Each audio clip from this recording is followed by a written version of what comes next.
Hello, my YouTube supporters, fans, followers, and subscribers. We're back here today again with another update video on the Brook Wingman XB3 adapter.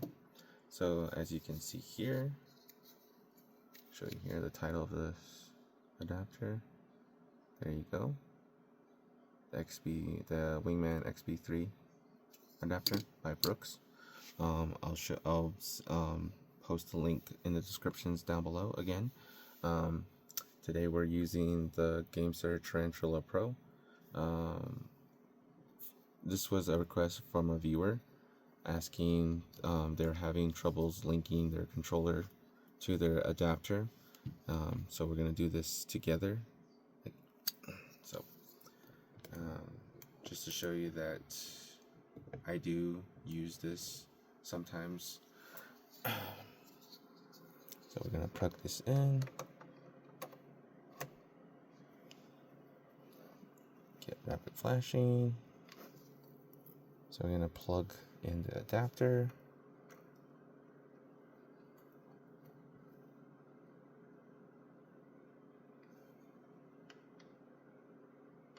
So we got both rapid flashing on the controller, on the adapter, and the dongle. Now we're going to turn on the controller. I will feel that the controller and the adapter and the dongle, so I see the light reflecting off my finger, so I'm still not getting a link. So now, I'm not getting any link. So as you can see, I got rapid flashing on both the dongle and the adapter. So now we're gonna press the repair button. Oh, so now I felt the controller vibrate.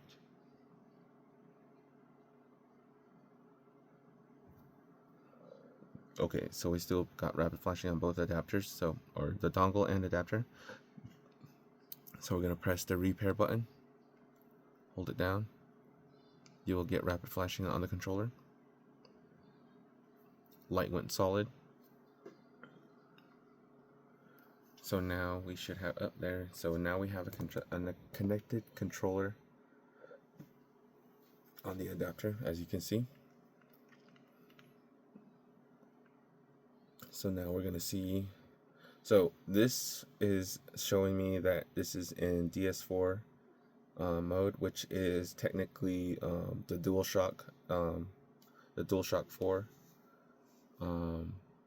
the DualShock controller. I'll show you on the PC side, but being that this is sending the signal through the adapter, telling the Xbox that this is an Xbox licensed controller, it's going to tell us that this is a Xbox controller. That's the only way that this would work. So here we go. To press the button to register, to get the controller to register. As you can see, it's telling that this is an Xbox controller. So I'm pressing the menu button to use the controller mode. So sorry. So we're gonna press it again, and now we can scroll down, hold down the menu button again, and we're gonna hit the test circularity, hold menu again, and use controller. So now we can test the controller. There. So that's the best way we can do this, linking the controller.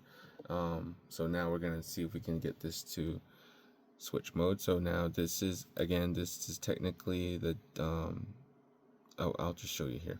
So this is showing me on Xbox. So again, showing you that we're using this on Xbox. So now let's see if we can go to the latency test.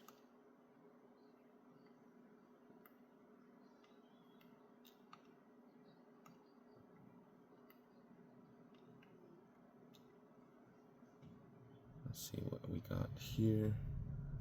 Oh, no.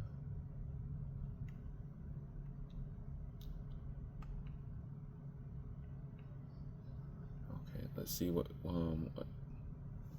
numbers we get.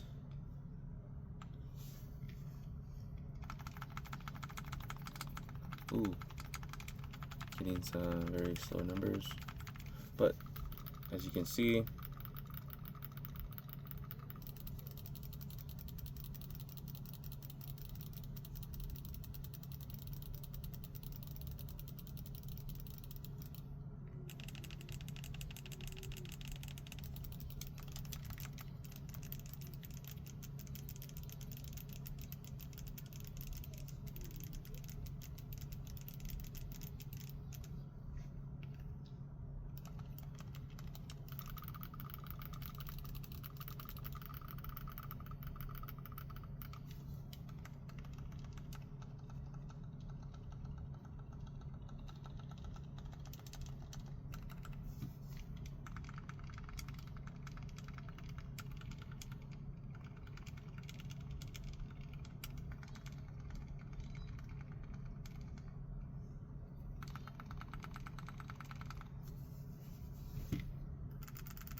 so as you can see here, it's doing its numbers, all the press counts, registered all these press counts. Oh, sorry about that. So we're gonna look at all the average D-pad 5.8, average 4.6. So this is telling me that it's registering either at a 125 or at a 250, because the 3.3, 2.4, let's see if we can go 4.7, 3.1, 4.0, 3.5, 5.1.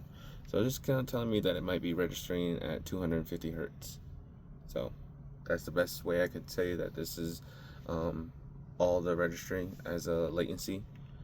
Max 16. This just really depends. We'll do this wired too as well, but I just wanted to show you how to reconnect it, because the wired process is a little bit easier. I'll just show you. So we're gonna unplug this.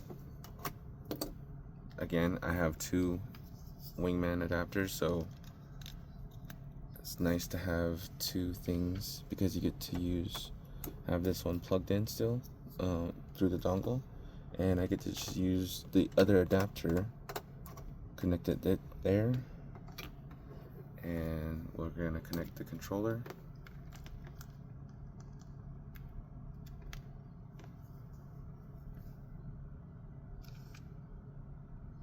And it reverts back to X input mode. So, and again, so like I said, doing the wired process is a lot faster than the dongle process, because the dongle, you have to press the buttons, hold down the button, hold down the adapter, relink the adapter to the dongle. It's a whole process, but doing the cable process is a lot easier. As you can see, just linking the wire to the controller through the adapter, as you can see, through the adapter, it registered the controller very quickly. So, and I believe it's yep, that's gyro mode. So so we're gonna restart this portion right here.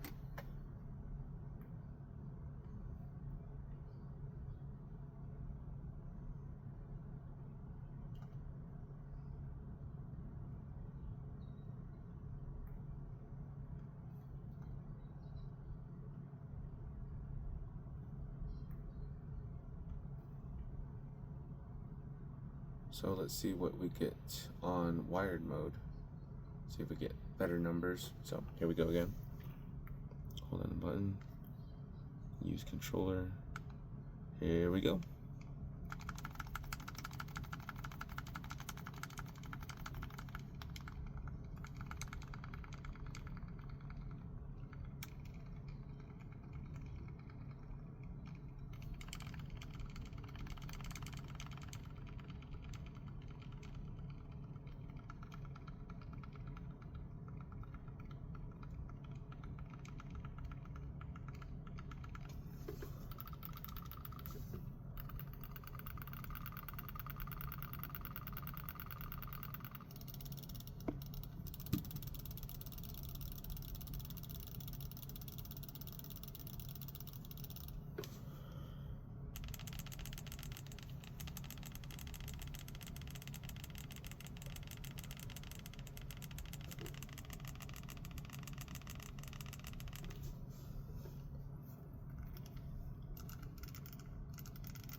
Okay, so now let's see what our numbers look like. Okay, so up and down D-pad, left, right, 5.5, 1.2, 3.3, 3.4, 7.1 on the select and start menu. 0.8, that's telling me that this registered at 1,000 hertz, because that's 0.8 milliseconds, and that's good. 7.1, that's very, very low. I don't know what to tell you. That, I mean, that's just a select and menu button. Left stick press, 62, 71 count, 3.7, 5.0. I mean, it's not the greatest, but let's see what we get on triggers and bumpers. 6.3, 3.7, 3.9, 5.2, 0.7, 1.3, 1.3, 2.1. That's telling me these are registering at 1,000 hertz. On just taking the inputs, but that, I don't know, that's just speculation and a good educated guess, maybe, I don't know, but I mean, it's doing its job. It's still doing its job through wired, and again, it does. You still get the capabilities of using the gyro. I'll show you here in a bit, or just a second. Here we go. So there we go. We have gyro.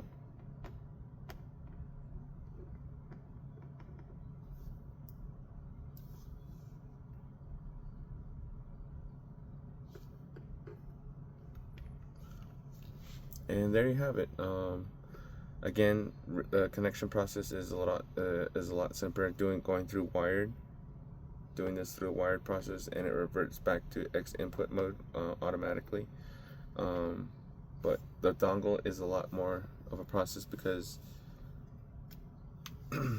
you're trying to hold down a certain amount of buttons for a certain amount of time, and to relink the dongle through to the controller.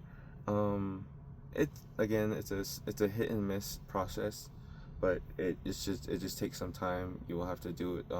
Just have patience. But other than that, thank you for watching, and we'll catch you guys later. Bye.